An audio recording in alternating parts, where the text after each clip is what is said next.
do for the county. We have one other business item here before we get to the trailing agenda. Item number 3, RFP 21-02 Detention Center Medical Services Director, Ms. Anicia Sima. Good morning. Good morning, Mr. Chairman and Commissioners.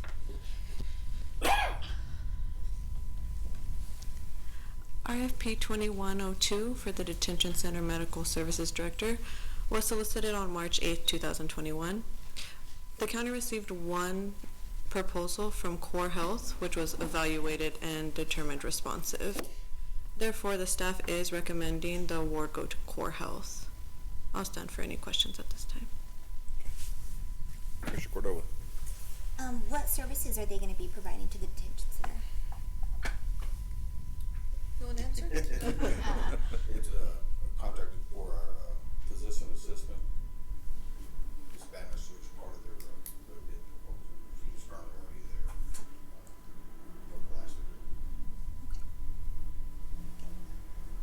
So this would be a continuation, or is it a new one? It's a new one. Okay, With the same individual that we've had in the past. okay, new contract. Okay. Commissioner Henry. Carl, here. Are you okay with it? I am. Good. Okay. Yes, sir. All right. I'll entertain a motion that we approve RFP 21-02 Detention Center Medical Services Director. So moved. Second. Have a motion and a second. Please call for the vote. Carlson, Yes. Cordova, Yes. Henry, Yes. Hutchins. Yes. Beard. Yes. Thank you. Thank you, guys. Thanks. We'll move into the trailing agenda, and next on the list we have I consider it a treat. We've moved the legislative updates to first on the agenda, and we have Representative Catherine Brown here to talk with us this morning. We really appreciate Representative Brown making the time and coming to talk to the commission. Been a busy lady. Yes, thank you. Thank you very much for having me. Good morning to everybody. It's always good to reach the Eddy County boundary once I finish in Santa Fe, get back home. It's, as you know, we had back-to-back sessions, 60-day regular session, and then a couple extra days of a special a few days after we were allowed to go home. We just went back up the highway. So I don't even really know where to begin with my remarks. There's a lot that happens in a 60-day session. I guess if I were to sum it up a little bit, I would say that it really wasn't a productive session for working class families. It was more directed at special interests. We did do some good things, in my opinion. We were able to defeat tax increases. There was a tidal wave of tax increases coming at New Mexicans. Thankfully, the Senate was able to put the brakes on a lot of that. One that got through was an increase in the premium tax for health insurance or health insurance policies. So we're now either 1 or 2 in the nation for how much we tax those premiums. So that's a big one. We tried some amendments. A lot of what when I say we, I'm talking about the minority because that's the group that I'm in. As you know, we have 70 members in the House in New Mexico, and 24 of those 70 members are Republicans, and so we tend to be the ones who watch tax increases rather closely. So most of the votes for this session were 24 versus the rest. A few times we had some members of the other party join us on some things, but I don't think we won one vote, not one. And so we're going to see the circumstances of all that play out. One of the bills that I didn't approve of was the recreational marijuana legalization. Whatever people's opinions are on that, I think we're going to realize that it was a mistake. And I look at human life, and we know it's foreseeable that we will have impaired drivers, people who are marijuana influenced. Sometimes they mix that with alcohol, and we're going to see, like Colorado did, an increase in the number of fatalities on our highways and injuries as well. not to mention property damage, but I consider human life more important. So I think Jerry Fanning briefed you a little bit on that bill in your last session. So I don't know what more to add, except if you have questions on anything that or anything else that I'll be talking about briefly, I'd be happy to answer those if I can. I do want to thank you for Al Davis and Wesley Hooper and Jerry Fanning. They are a joy to work with. They know their subject matter. They're paying attention. I know Cass is also pretty watchful about things. So it's a great team, and I just wish we could have let you in the roundhouse personally to join us for discussions. If you did not have a legislator's cell phone, you probably weren't heard. And even email didn't work very well. I had more than 4,000 emails come in, and there's just no way it's possible to respond to even just a small number of those. So I felt like the people were locked out of this session, and that was very unfortunate. You saw photos in the newspaper of the fence that was erected around the Capitol complex. Totally unnecessary, a waste of, I believe, between $1 and $2 million. We had added security. I know I had to go through 2 checkpoints, staffed by state police and others, just to get into the parking garage, and it really wasn't necessary. So that was unfortunate. The optics were also, I thought, very bad. When you blockade the people from what is the people's house, that is not a good thing to do. So we didn't have enough input, and we're going to be sorry about that too. Another thing I'll remember this session for is sloppiness. There was so much sloppy legislation. It was, a lot of it, poorly conceived, poorly drafted, but the votes were there to pass whatever it was, and so it was just a matter of just pass them through, and we'll worry about things later. So you're going to see a lot of work in the future amending the problems with a lot of the legislation that got through. A couple of bills I had, you may have heard a little bit about those. One is I tried once again to get us to stop taxing Social Security benefits. We need some tax relief for our seniors, especially after the rough year that they've had with the pandemic. Not only social isolation, which is really harmful, but just the economic trouble that they had, and we just couldn't get enough people interested in passing that one. I was very surprised that we didn't have as much public comment on that one as we did when I carried the bill last time. I think that may have been because a lot of folks don't use Zoom, and that was really the portal into the legislature this year. It was rather unsatisfying in the sense that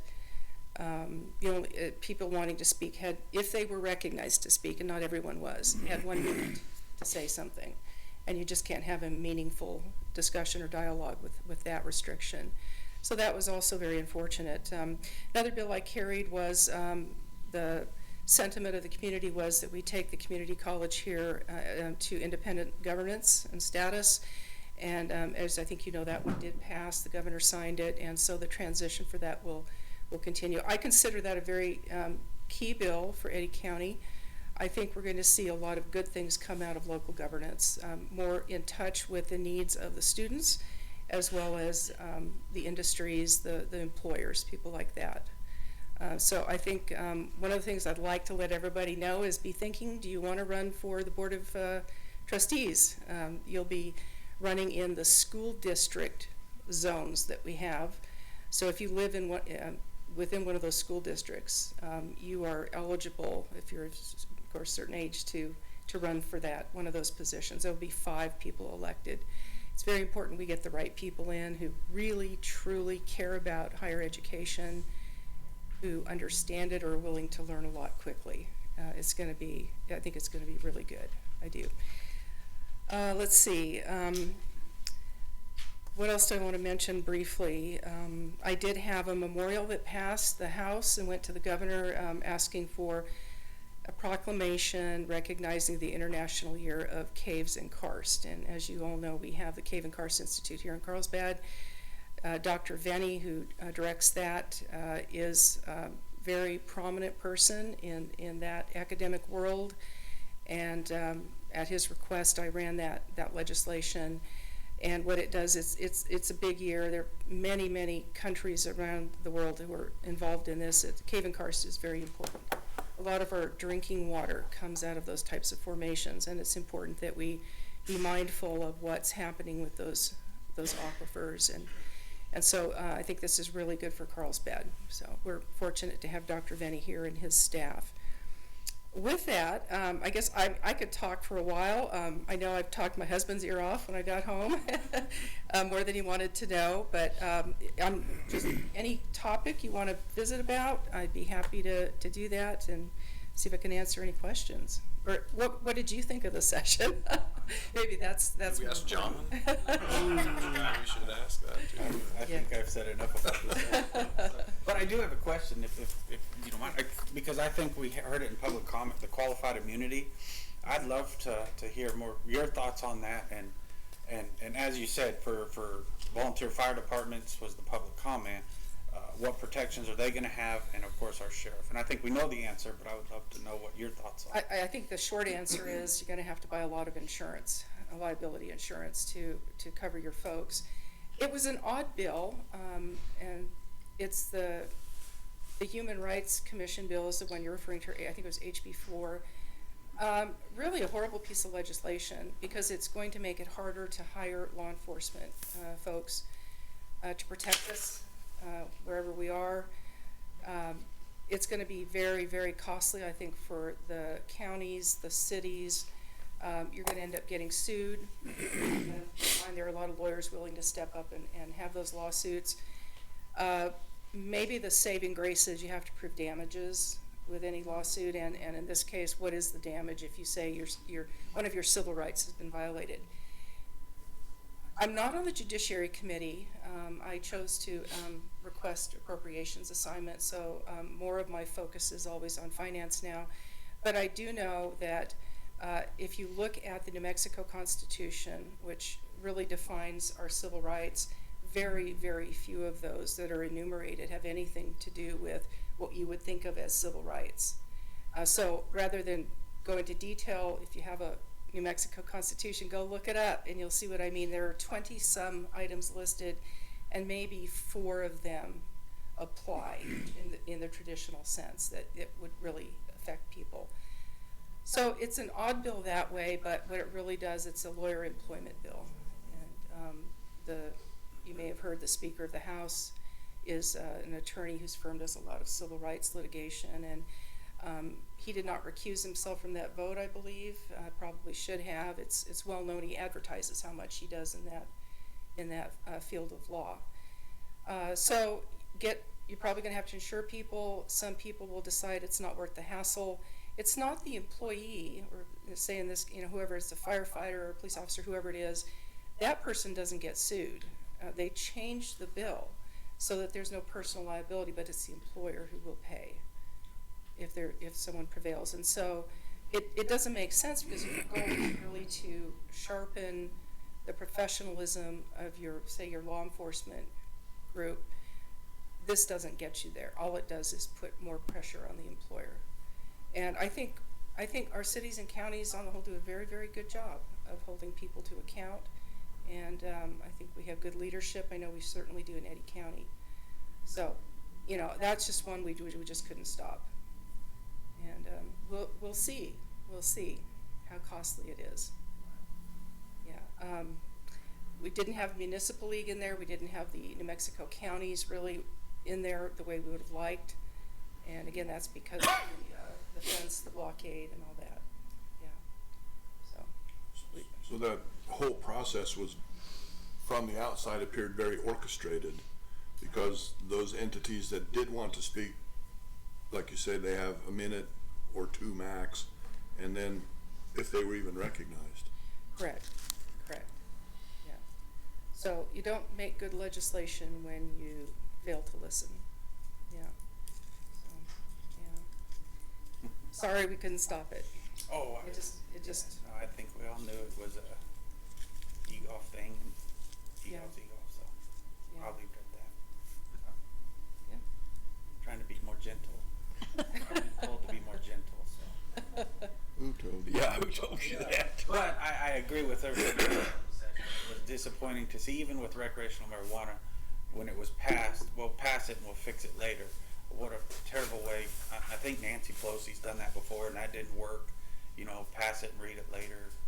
Just really way to bad way to legislate. So I appreciate everything y'all did. And some of the floor amendments, even from the Democratic side, I think were brilliant amendments that would have made it better. And it was sad that nobody had any interest in trying. Yeah. And look at what happened, right? Y'all had to fix it in legislation. It wasn't possible for us to get it done in 90 days. We'll just pass it because it'll look good. But man, that's just the wrong way. And I appreciate what the minority side did. Even some of the, like I said, some of the Democratic side had great floor amendments that were just ignored on both bills. I mean, you had great floor amendments on the body cam during that special and completely ignored. So That's what I mean by sloppy. Yeah. You know, you got to have a little professional pride, I think, when you serve in the legislature and you want it to be done right. And sometimes you go back, as they did with marijuana law, year after year, and they still weren't ready with that bill. For example, let me give you one. There was a lot of discussion of the so-called positives, like revenue for the state, which I think is overstated. I don't think it's going to turn out the way some people said. But even in debate, there were some issues raised, and the sponsors just, like negatives, true negatives, and the sponsors just glossed over it. Oh, not going to be an issue. Well, let me give you one. This doesn't even get talked about in the bill. If now marijuana is not an adulteration of anything. So according to the bill, it's no longer considered an adulterant. So if people start using this stuff, cooking with it, some people smoke it, some people eat it. If you go to a potluck, a church potluck or an employer potluck, and someone's put cannabis in the food, does that person have a duty to warn you or inform you? No, it's not there in the bill. So, and when I use the term potluck, I'm not trying to be cute, but that's what we traditionally call these things. You might end up, I've never had any of that stuff. If I eat a dish that has it in it, someone's violating my body integrity and my moral choices. And there's no duty to inform. So children may eat food that's been, in my opinion, adulterated, right? I mean, you can kind of see where this is going. And there were just a lot of things that weren't contemplated in that bill, nor did they want to. So now beware the potluck now is all I can say. you not only have to worry about cat hair in it, you got to worry about the pot that's in the food too. So you got two problems. So. Yeah, and this was really putting some people's desire for, and I put it in quotation marks, recreation. When you take psychoactive drugs, I don't think that's a legitimate form of recreation. I just don't. It's still illegal at the federal level. And there are reasons. Years and years ago, there were no laws against the possession of marijuana or cannabis, whatever you want to call it. And there became a time when they said, wait a minute, this stuff's kind of harmful, and it's more harmful now than it ever was back in the 60s or whenever, right? So, we're going in the wrong direction. And someone in this room is going to lose a loved one because of someone driving marijuana impaired. And it's going to happen in a matter of time. It's going to be very unfortunate. So, I need some other questions if you have any. Did the state bank pass where they have a place to collect the revenue? We were able to stop that one. The state bank was not a good idea. Only North Dakota has one, and it's a different situation over there, but it was really designed, the true intent of that bill was to provide a banking system for marijuana revenue because it's illegal to transact with that type of, because of federal law. And so we did hear from bankers. They sent us letters. We maybe didn't hear by phone or text message, but they did send us letters and gave very good ideas. It's not an anti-competitive thing for them. It truly is not. This was designed to be a political tool to favor certain industries, whether it's drugs or something else. And when you give that much power to the state, there goes your free market, right? And that's not a good thing. have a question as an accountant. How are you gonna pay your federal and state income tax? How are you gonna pay your federal and state income tax? With? With the cannabis revenues, the cash? Yes, the businesses. Well, it's a new industry now in New Mexico. The governor's order, it's a new industry, and they have a taxation set up for that. It starts at 12% and gradually goes up to 18. I understand. Yeah, But it's also still against the law federally. correct. So, and you can't pay with illegal funds, right? Yeah, I guess the lawyers are gonna wrangle over that one in court. We're gonna see a lot of lawsuits come out of this bill. So how does that work? Well, as far as, it's a state law now. 16 states have gone to legalization. So, and I'm not talking medical, of course, I'm just talking, I don't like to use the word recreational, but anyway, the state tax and revenue department's gonna make sure that, and I believe it's, regulation and licensing that's gonna have most of the administrative work on this, collecting the revenue and all that, but that's something they're gonna be working out. As you know, a group was put together to work out all those details. And But in terms of federal, that's what I was that's a asking, good how do you pay? You just gonna Yeah. take a truckload of cash up there and well, that's why they wanted the state bank. Yeah. It'll be interesting. Yeah, it's a good question. I can answer that question later, Commissioner, as we dealt with it. Well, actually, you want me to answer it now? They will accept it, and they do accept the tax aid, because they've accepted it from the other states that have passed it, because that's one of the things we used to go after, or we still do sometimes with criminals, is when they're dealing drugs, we've gone after them because of tax evasion as well, because they did make a profit off of something, and they did not claim it as income.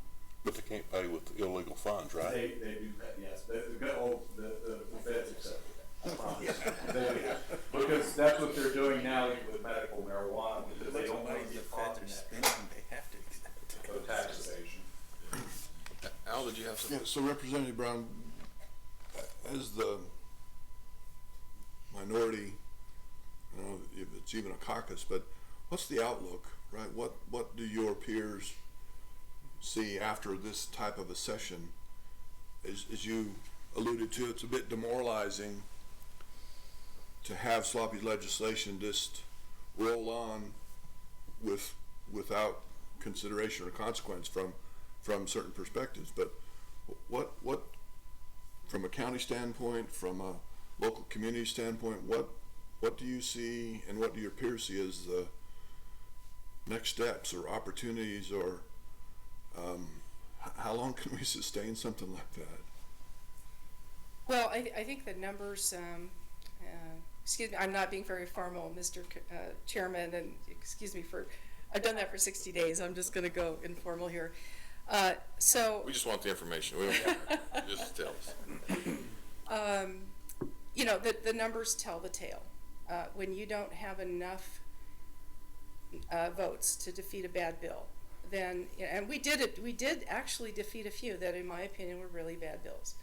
We really had to work with the other side of the aisle, but collaborations really didn't happen this year very much at all.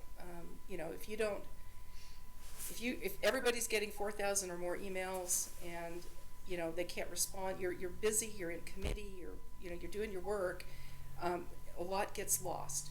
And so the collaborations did not happen. I had a bill that I really wanted to get through. It was requiring financial literacy, a half-unit course for high school graduates, for them to graduate. I think that's one of the best things we can do for young people to prepare them for the real world, is to make sure they have a course in financial literacy. Checking accounts, savings accounts, investments, retirement, all those things that we know are important. They step out after high school graduation into a world maybe not knowing much of anything, and we could have done this for them. I tried to work with some people on the other side of the aisle on that bill. I couldn't even reach them. I would send out emails and text messages and never hear back. So, it probably hurt the chances of the bill. So that's the kind of thing that didn't happen. So the numbers aren't going to change, right? We have 2-year terms in the House, 4-year terms in the Senate, And so those election cycles are set. So we have what we have. I think people need to, shall we say, be more vocal about this bad legislation, and that's where the New Mexico counties, the municipal league, and all those groups, they really need to come together better. And again, I believe everybody meant to and probably tried, but we just couldn't get people in a room together, right? So that really hurt. Redistricting is going to be probably, it will be pivotal. It's sad that we say we have a bill to have fair redistricting, but in fact, if you read the bill, there's no obligation for the legislature to take any of the recommendations from that commission. So they're going to travel the state, have public hearings, and talk about fair districts. Don't take into account a lot of the things that are taken in for demographics now. So we really didn't gain anything, except it looks good, but I don't think it'll change anything. So the question is, I know Speaker Egolf said just not that long ago, actually, that his goal is to make Republicans extinct in New Mexico. So that's his goal. And he actually was very opposed to this bill that made it through. The governor signed, but he knows the details of the bill, and it really doesn't matter. So he finally put down the resistance to that bill. But elections are pivotal, and you want it. We all want fair elections. I believe we all do. So can we get them when the numbers are so skewed?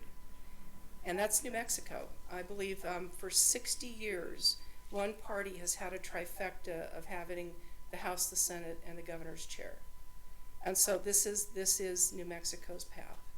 And that sounds a little discouraging, but people have to decide how they want their government to operate. And do they want their taxes going up? Do they want roads to stay unfixed? All these things that matter. Do we want our kids back in school? They've lost a year. And there's just a lot of policy decisions were made.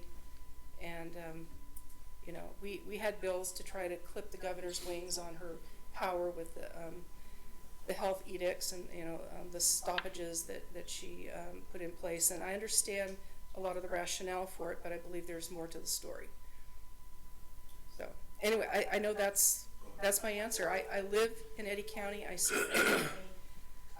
This is my worldview, and I see it here where I live. But that doesn't reflect much of the rest of the northern part of the state, essentially, right? The urban areas. Urban versus rural. It is real. That divide is real. Absolutely. Yeah. Thank you. Yeah. Okay. So I don't want to end on a negative note like that. And can I kind of add on to that, if you don't? One of my thoughts is what about the governor? If the governor was to hopefully not be there in this next term, let's say she's defeated, does that change? Because it seems like there's a lot of push from her, just get this done. We saw that with recreational marijuana. We've seen it with a lot of other things that I want it done, do it, and then we get sloppy bills. If you remove and put a governor in place that's maybe not as Tyrannical. yeah, I was trying to think of a polite word, but tyrannical. Does all of a sudden, does it free legislation up to be good legislation? Do you see what I'm saying? I mean, when you're not having a direct force, does that help? I mean, is that our hope, or? Well, the help in it comes from the veto pen. And of course, the And so the governor is the backstop for stopping bad legislation. So if your legislature doesn't change, those numbers, those ratios stay about the same. You don't have a lot of difference except someone stop something. Now, I believe the governor, I don't know her very well, but I think she would like to be hired into the Biden administration still in some capacity. And if that were the case, then Howie Morales would step up. And this is in the next year is what I'm talking, that's the reference.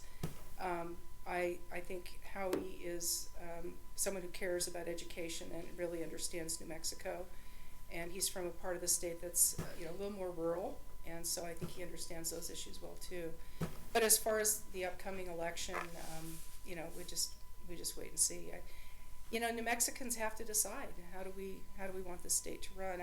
I just saw the list, and this is kind of a negative, so I don't want to stop on this either. But we're at the bottom of everything, and I just saw all those categories. There are 6 categories that are really important, and we're at the very bottom. We're one rung up.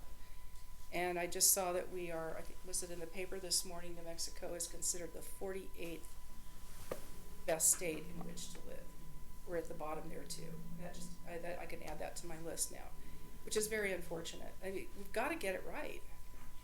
We've just got to get it right. And if we could get the politics out of it, we'd do better.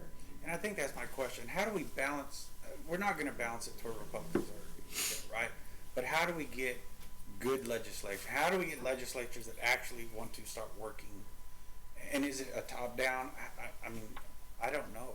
Because people are asking, I don't know how often y'all get asked this, I'm sure you get asked, how do we just get legislatures and folks to care? And I think it's a tough question when you see this last session, right? Well, part of it is when you don't see the consequences of bad policy because you get a bailout somewhere. That's where people, parents, for example, you know, they're willing to let government take care of their kids. And, you know, I just heard yesterday, in fact, that New Mexico has more people on government assistance than we do have working. Now, I haven't verified that statement yet, but if that's the case, then we're really in trouble.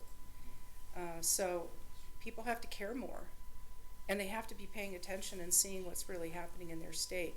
I will tell you this, I have heard more legislators and staffers up there talk about leaving New Mexico after this session, because they know exactly what's coming, because we saw it every day for 60 days, and before that even, we see what's coming for New Mexico, and we're saying, is it worth it to stay? We see the die is cast.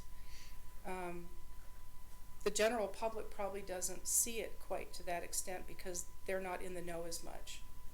So I look at our tax policies, very frightful. Look at our spending. $7.4 billion budget, which doesn't mean anything to anybody because it's just a number. But look at the percentage increase in spending because we had a flood of federal dollars coming in. So our budgets for 2022 is $7.4 billion, and we had $8 billion of federal money come in, and the governor steers that money, so it got spent. We raised spending $4 billion, and when you think our budget is 7.4, that's a massive increase. So 24% increase in spending, and that doesn't include the years before that where the spending was, I think, way too high. Prudent people would say you never increase a budget more than 4% from year to year, and we went up this time 5 point something, and the governor, as you know, vetoed that a lot of the federal dollars that came in the Senate decided they were going to decide where those monies get spent. Spent a lot of time working on that, and then the governor vetoed that. So that's federal money, and she gets to decide. So the spending's way up, and we get used to that. Even if it's recurring versus non-recurring spending, you get used to that, you're in trouble because the real problems will show up a few years into the future when we're accustomed to the certain amount of spending and the federal dollars are not coming in the way they have because of the pandemic. And so I'm talking 2023, 24, 25, it's going to get really difficult, especially if oil and gas is continued to be under attack. Yeah, it's against interest to have people want to kill maybe one of the most productive industries in the state and have nothing to replace that revenue with, but then they want to spend that money too. Yeah. And by the way, thank you for the Arrowhead study. We had copies made available to us from the county, and it's an eye-opener. You know, we say these things all the time about how much we supply per capita here from Eddy and Lee counties mostly, and to have a study done was a good idea because it's very well done. So we'll continue to push that information out. Well, I think I've spoken a while now. Any other questions or comments? And Anybody have anything? Appreciate you, Catherine. Yeah, Thank you. Absolutely. Representative Brown. it's a pleasure. Thank you so much. It's a pleasure. Thank you very much, and Thank you.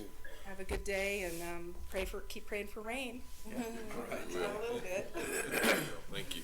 All right. And we'll just take a short break real quick after this session, or after the update, and then we'll come back, so. 5 minutes?